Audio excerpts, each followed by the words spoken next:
మెడ్చల్లో ఇటీవల ఓ బంగారు ఆభరణాల దుకాణ యజమానిని కత్తితో పొడిచి పట్టపగలే దోపిడీకి పాల్పడిన ఘటన కలకలం రేపింది. దొంగలు కేవలం 40 సెకండ్లలోనే నగలను చోరీ చేశారని సైబరాబాద్ సిపి అవినాష్ మహంతి తెలిపారు. శనివారం ఆయన మీడియా సమావేశం నిర్వహించారు.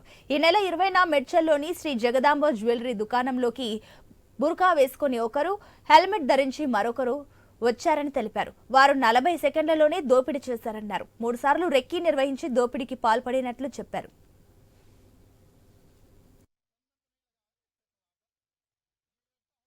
అతను కూడా చోర్ అని ఆ ఓనర్ మొత్తుకోవడంతో అలర్ట్ అయ్యేసరికి వీళ్ళు కూడా పారిపోవడం జరిగింది.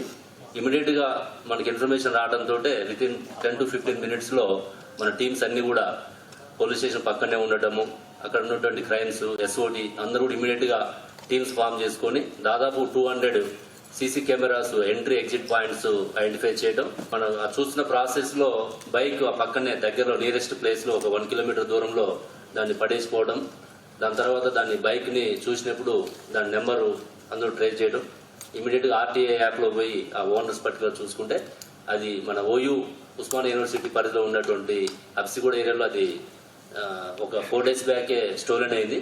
ఇమీడియట్ గా ఓనర్స్ ని కన్సల్ట్ చేసి వాళ్ళు 3-4 times రెక్కీ చేయడం జరిగింది.